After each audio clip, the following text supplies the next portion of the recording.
I think lots of those conversations about subjectivity and objectivity will be picked up as well in the second panel, as well as today. But now it gives me pleasure to welcome Vanessa Bartlett to the stage. Vanessa is a curator, PhD researcher at UNSW, and her research looks at the relationship between art, design, technology, and mental health.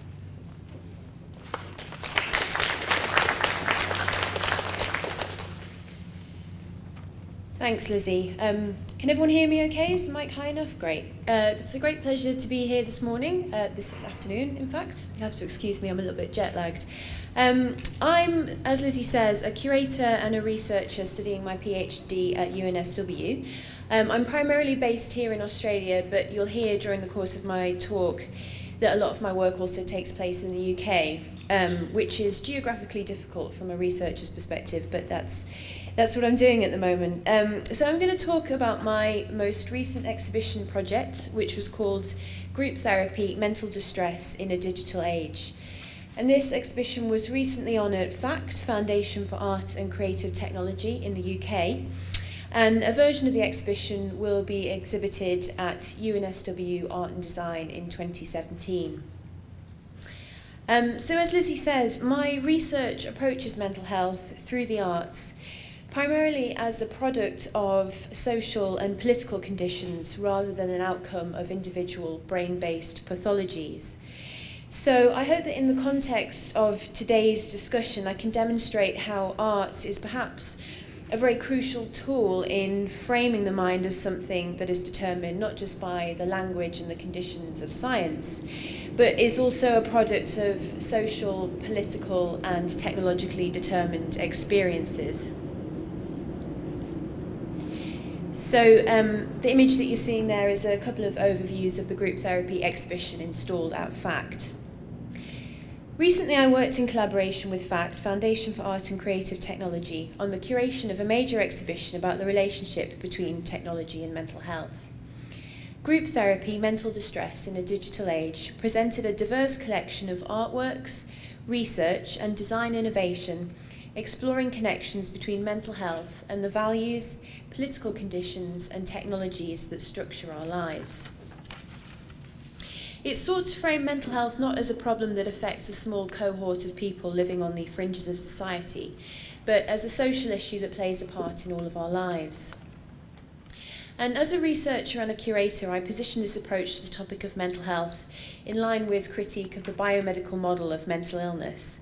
And this has been most widely popularised by anti-psychiatrist R.D. Laing, who was working in the UK in the late 1960s, and then reinforced in more contemporary movements such as critical psychiatry and neurodiversity. So just to unpack that a bit, people might know neurodiversity, for example, from debates and discussions around autism.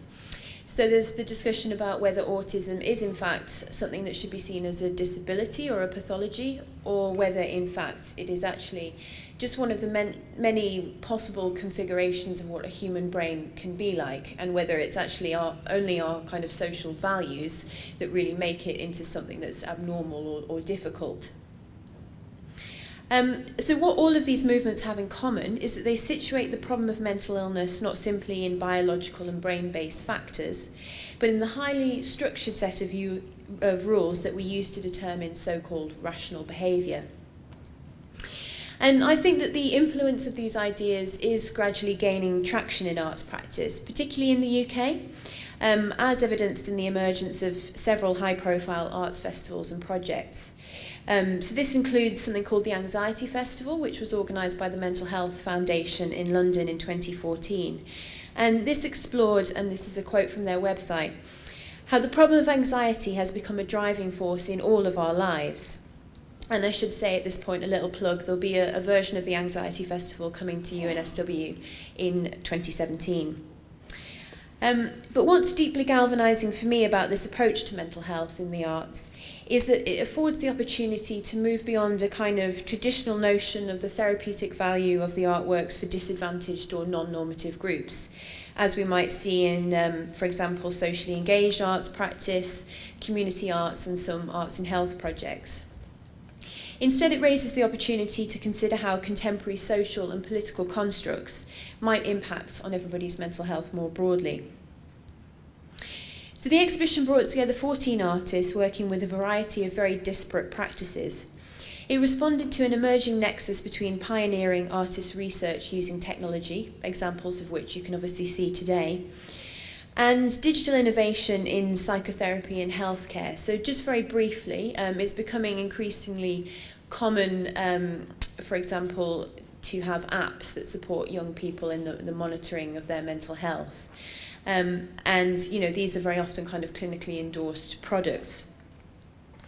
So I think the convergence of technology as a driving force in all of these disciplines around arts, health and therapy marks it as one of the major forces that is shaping our approach to mental health in 2015. So having just kind of introduced the content of the exhibition, I'm going to kind of give you a few examples of the curatorial objectives that drove my decision-making when I was putting together the exhibition, and just give you a sense of some of the content. So the first key aim really that drove the curation of the exhibition was to approach mental health from a political perspective. So one work that evidenced this approach is the Dora Garcia's The Deviant Majority, From Basilica to Brazil. And that's a film about radical alternatives to psychiatry that arose out of the political foment of the late 1960s. So on the stills you can see examples of theatre groups that work in psychiatric hospitals taking very radical theatre-driven approaches to mental health. So you see one service user with his antidepressants in his hair kind of working through this therapeutic process. And what's really nice about the film is that it demonstrates very tangible outcomes, therapeutic outcomes that come from these very radical political approaches to psychiatry. And the film was really, in part, a response to the legacy of Franco Basilica, again, another kind of psychiatrist working in the late 1960s, this time in Italy, and he pioneered the democratic psychiatry movement, which sought reform in the psychiatric system, which was kind of driven by political ideas about hierarchy and patient care. So really the inclusion of this kind of work helped to demonstrate the history of political opposition to mainstream psychiatry in the hope of framing mental health as something that's politically rather than biomedically determined.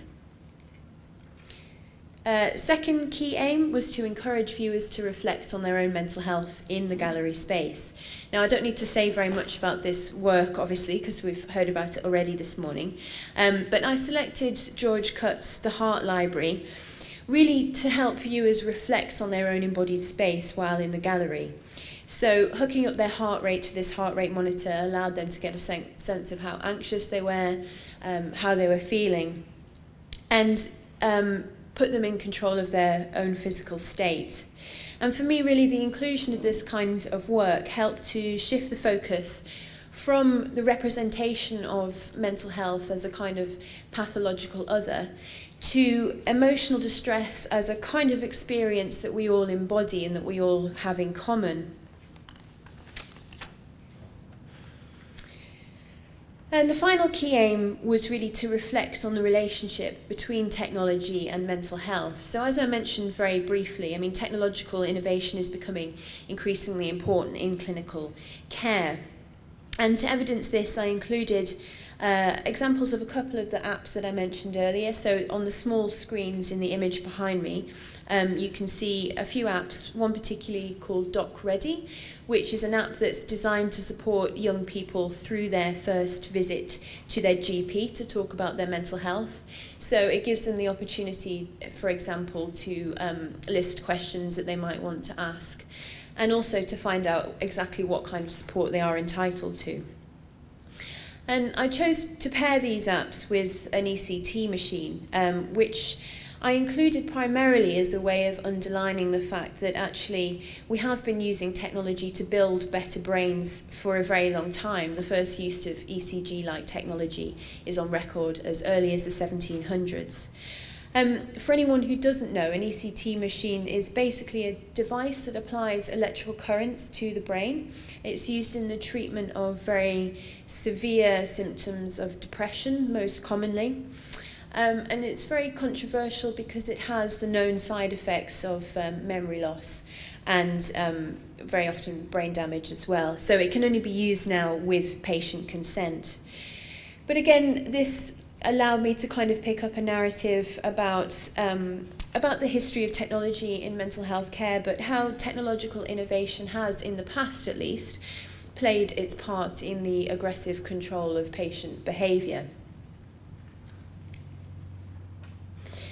And then final slide, just to kind of wrap up. As well as these kind of instrumental and archival tools, I was very interested in touching on the more innovative intersections between art, technology and mental health. So one other example of how I did this in the exhibition is this work by a Dutch artist called Jennifer Canary-Nikolova. This is Labyrinth Psychotica.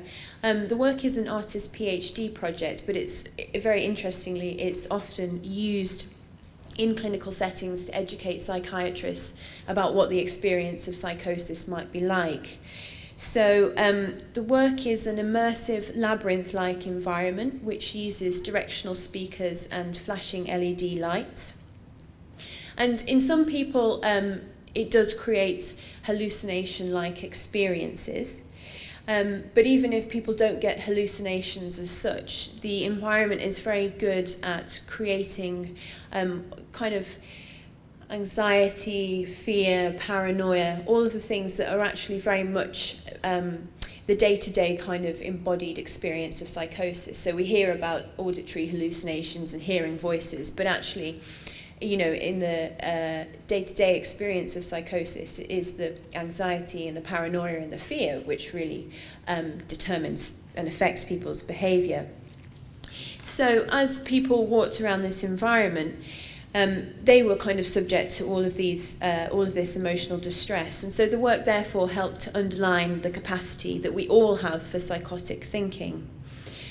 And just to kind of summarise as a final point, and to come back to where I started, you know, this work again helped to underline how we all embody emotional distress as a kind of common experience. And I think crucially, it helped to demonstrate how art and technological innovation can play an important role in helping viewers to gain deeper insight into their own psychological experiences, but also into psychological experiences that we might not have had firsthand ourselves, helping to create kind of empathy for other people's experiences. And yeah, I'm quite keen to hear questions from the audience, so I'll leave it there. Thank you very much.